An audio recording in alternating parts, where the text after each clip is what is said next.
Assalamualaikum warahmatullahi wabarakatuh. Saya Zikri Adila. Saya akan menyampaikan layanan penguasaan konten dengan subtema membangun kepercayaan diri menggunakan model SCL Drill. Assalamualaikum warahmatullahi wabarakatuh. Anda sekalian, selamat pagi. Baik, jika Bapak tanya bagaimana kabarnya hari ini, jawabnya Alhamdulillah luar biasa, bersemangat. Seperti itu ya. Oke, coba ya. Bagaimana kabarnya hari ini? Alhamdulillah, luar biasa, bersemangat. Wih, keren. Tepuk tangan dong untuk kita semua. Baik Ananda sekalian, Bapak sangat senang sekali berada di kelas 8 ini ya.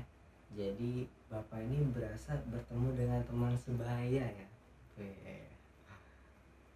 Ananda sekalian, untuk menghindari pertanyaan tentang siapa Bapak ini dan apa yang akan disampaikan Bapak ini ya, maka izinkan Bapak untuk memperkenalkan diri terlebih dahulu.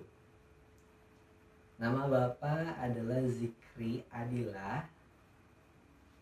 Bapak biasa dipanggil dengan Bapak Adil ya. Lebih dikenal dengan Bapak Adil. Ya, bagaimana? Kalau Bapak Ariel bagaimana, Pak? Bapak Aril? Iya, Pak Ariel. Ariel really love you. Ya, apapun bentuk panggilannya, selama memiliki niat yang bagus, memiliki arti yang bagus, Bapak tidak mempermasalahkannya ya. Anda sekalian, Bapak adalah mahasiswa dari Universitas Indraprasta PGRI atau yang lebih dikenal dengan Unindra. Universitas Bapak itu berdomisili di Jakarta Timur. Ya, jika ada yang ingin tahu nanti mungkin bisa di searching di Google ya.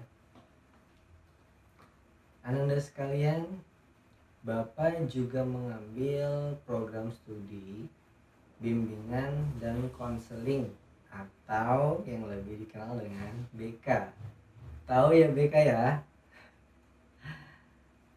Anda sekalian, Bapak di sini ingin menyampaikan atau meluruskan perspektif atau juga pandangan yang beredar di masyarakat dan beredar di sekolah tentang BK. Karena orang-orang pada mengira bahwa orang yang masuk BK, orang yang di situ masuk ruang BK kemudian bertemu dengan guru BK itu adalah orang-orang yang nakal. Tidak seperti itu sebenarnya. Karena apa? Karena BK adalah teman dari siswa siswi di sekolah. Anda dapat bercerita apapun kepada kami, kepada guru BK.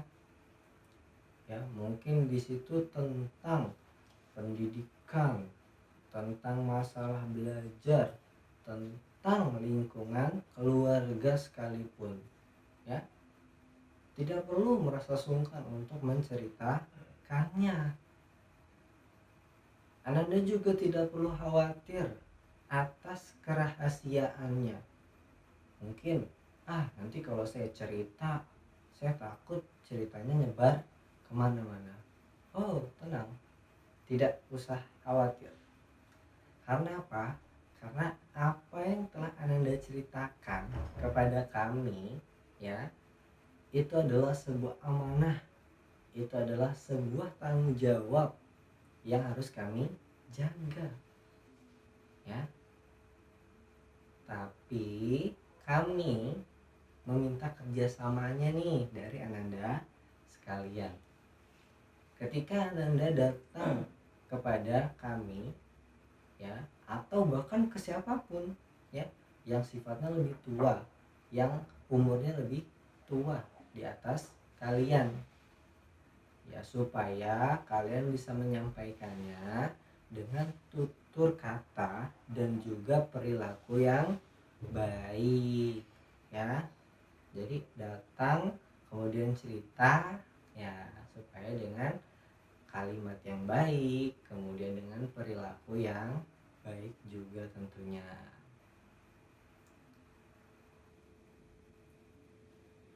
Anda sekalian, Bapak di sini akan menyampaikan layanan penguasaan konten.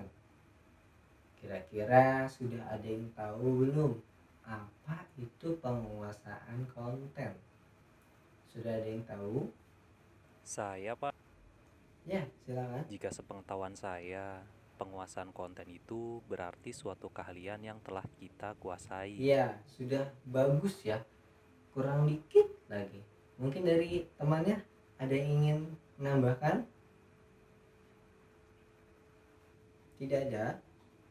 Oke, boleh deh yang barisan tengah atau barisan belakang. Mungkin jika ada yang ingin ditambahkan, silakan.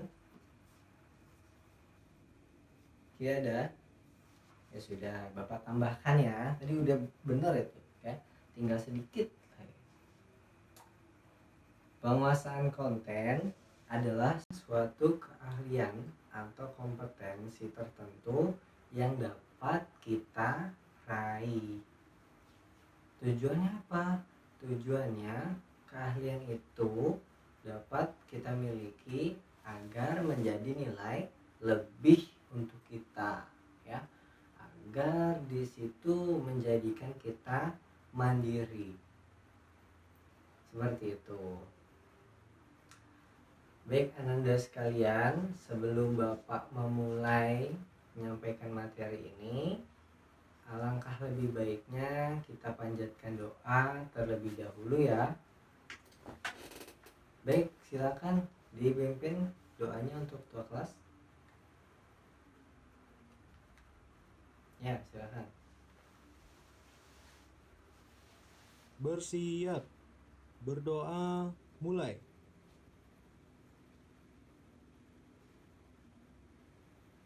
Selesai.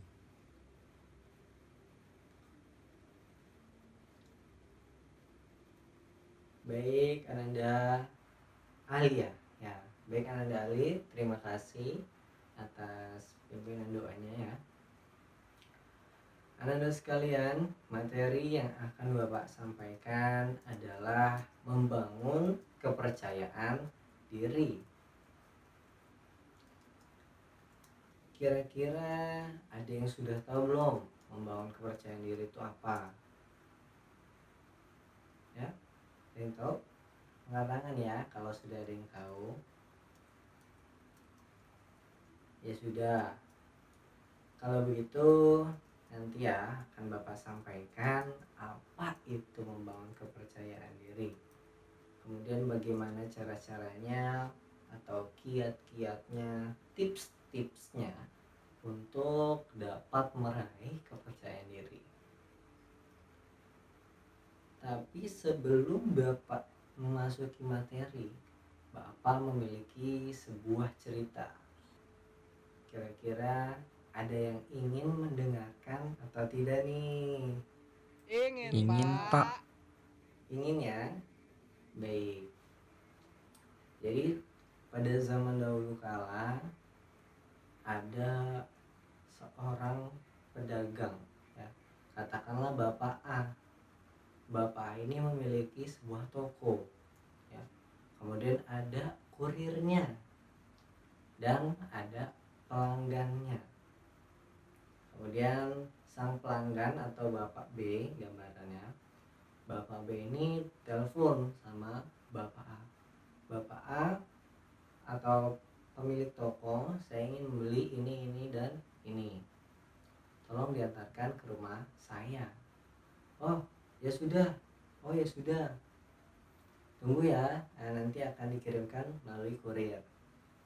Terus bapak A ini datang dengan barang belanjaan bapak B kepada kurirnya. Mas, ini tolong diantar barang belanjaan dari bapak B. Kemudian sampailah si kurir ini di rumahnya bapak B. Setelah sampai, kurir ini merasa seperti ada yang hilang. Apa ya? Ternyata dia baru sadar yang hilang itu adalah catatan dari sang pemilik toko. Waduh, bingung ya, dia pasti namanya orang baru tidak tahu jalan.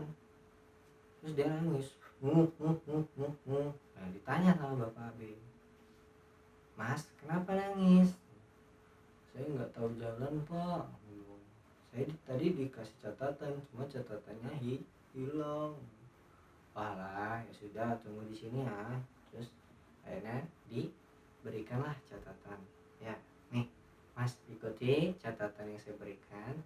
Nanti Mas jalannya sesuai dengan catatan saja ya. Nanti Mas, saya yakin sampai kembali di toko. Seperti itu.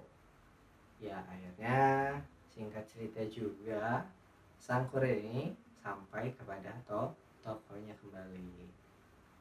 Kira-kira nih, sudah ada yang bisa menangkap atau mengambil kesimpulan dari cerita ini? Saya, Pak. Ya, silakan. Catatan sangat membantu kita ketika kita tidak tahu, Pak. Betul sekali ya. Ketika kita tidak tahu jalan dan sudah diberikan kisi-kisinya, ya, sudah diberikan rumusan-rumusannya, ya, kita harus catat. Ketika sewaktu-waktu kita tidak tahu atau bahkan lupa, kita dapat mengulasnya kembali. Tujuannya apa? Tujuannya agar itu bisa bermanfaat kembali untuk kita. Seperti itu. Baik teman-teman, Ananda sekalian, di sini Bapak akan langsung menyampaikan materi atau di situ PowerPoint tentang membangun kepercayaan diri. Ya. Membangun kepercayaan diri. Kira-kira sebelum kita membangun kepercayaan diri nih, menurut Ananda sekalian, kepercayaan diri itu apa sih? Ada yang tahu? Ya sudah, Bapak jelaskan ya jika tidak ada yang tahu atau mungkin masih malu-malu. Kepercayaan diri adalah sesuatu tingkah laku, ya, sifat kita yang di situ ketika kita memilikinya, kita merasa mampu, merasa yakin untuk bisa melewati hal tertentu. Jadi kepercayaan diri ini bernilai sekali untuk kehidupan kita. Seperti itu. Baik Ananda sekalian, setelah Bapak menyampaikan kepercayaan diri itu apa, menurut kalian, menurut Ananda sekalian, penting atau tidak untuk memiliki kepercayaan diri? Ya. Penting. Kenapa? Karena ada banyak tujuan yang dapat kita raih ketika kita memiliki rasa kepercayaan diri yang bagus. Contohnya yang pertama ini adalah mampu menjadi individu yang sesuai dengan jati diri, ya, tidak menghiraukan suara-suara ataupun pendapat-pendapat yang negatif dari orang lain. Kedua, tegas menentukan pilihan, ya, karena sudah memiliki fondasi yang bagus. Ketika kamu mau masuk mana, SMA atau SMK? Saya pengen masuk SMA. Kenapa? Karena ini ya. Nah, kita percaya diri, kita tahu progresnya ke depan seperti apa. 3, yaitu peluang karir cukup menjanjikan ya. Ketika kita memiliki peluang karir ya yang menjanjikan, ini salah satunya ditimbulkan melalui apa? Melalui kepercayaan diri. Kita dapat di situ untuk benar-benar memaksimalkan kompetensi atau keahlian tertentu sehingga menjadi nilai lebih untuk kita ya. Nah, ini salah satunya ya, sangat penting sekali ya tentunya. Dan yang terakhir yaitu agar kita adalah kita siap mengkritik dan dikritik ya. Kritikan seperti apapun, kita tahu bahwa oh ini baik untuk kita, oh ini tidak baik untuk kita, dan atau sebaliknya, oh ini baik untuk kita, ini tidak baik untuk kita, oh yang ini harus diterapkan, yang ini harus dibuang ya. Jika ada temannya ya dikritiknya tidak apa-apa, tapi dengan kritik yang membangun, dengan kritik di situ yang bersifat benar-benar personal. Misalnya ada hal-hal yang tidak baik yang dilakukan ya, silakan mungkin bisa jalur pribadi ya, ngomong secara face to face, secara empat mata ya. Selanjutnya, bagaimana terbentuknya percaya diri? Rasa percaya diri itu tidak muncul atau bahkan tidak jadi begitu saja ya, akan tetapi harus ada proses yang dilaluinya ya. Jadi tidak mungkin Bapak bisa berdiri di sini dengan menyampaikan ya begitu ya cukup baik kan di situ ya. Salah satunya apa? Bapak pun belajar ya. Bapak pun meningkatkan kepercayaan diri Bapak setelah tahu oh apa kelemahan Bapak, seperti itu ya. Selanjutnya, jangan lupa dicatat. Inilah Bapak sampaikan kiat-kiat meraih kepercayaan diri. Yang pertama itu adalah niat. Sesuatu kesuksesan, suatu tujuan ya, itu dapat diraih ketika Ananda sekalian, kita semua itu memiliki niat ya. Itu yang pertama. Yang kedua adalah catat kelebihan dan kekurangan ya. Kelebihan saya sudah mampu untuk menatap lawan bicara, saya sudah mampu ini dan ini, saya kekurangannya ini, kekurangan saya juga masih ada ini ya, dicatat. Kemudian yang ketiga itu adalah jangan iri terhadap orang lain. Kenapa? Karena tangga kesuksesan kita ya, Ananda dan Bapak atau bahkan Ananda semua yang berada di sini itu berbeda-beda. Jadi tidak bisa disamakan. Wah, dia sudah seperti ini, dia sudah seperti ini ya. Jangan minder. Kemudian mungkin contoh lainnya adalah ya di situ menganggap atau memiliki sifat yang negatif. Contohnya ya Bapak Adil mah bisa berbicara kayak gitu karena memang Bapak Adil ya wawasannya luas, Bapak Adil ya memang sudah sering tampil di depan umum ya. Itu yang tidak baik. Tapi yang baik seperti apa? Yang baik itu ketika bisa memacu dirinya. Misal, oh iya, Bapak Adil bisa menyampaikan begitu lugas, begitu mendalam. Itu kenapa? Oh iya, karena Bapak Adil sering baca. Oh mungkin karena Bapak Adil sering bergaul dengan orang-orang yang memiliki edukasi, memiliki wawasan yang luas. Ya, oh iya, saya juga bisa seperti itu. Nah, kalau saya pengen seperti itu berarti saya juga harus memiliki poin-poin yang sama seperti Bapak Adil ya. Di situ harus memiliki teman yang berwawasan, kemudian di situ percaya diri dan juga lain sebagainya. 4. Kemauan untuk bergaul dan belajar ya. Misal kita itu bisa mendapatkan kepercayaan diri juga karena hal ini ya, mau untuk bergaul dan belajar. Contohnya saya ya, Bapak dengan Ananda siapa? Fajri ya. Bapak dengan Ananda Fajri. Bapak bermainnya dengan Ananda Fajri. Nah, Ananda Fajri ini ternyata di rumah memiliki kucing Anggora. Bergaul dengan Ananda Fajri tentu mendapatkan pelajaran, tentu mendapatkan teman juga. Mendapatkan pelajaran seperti apa?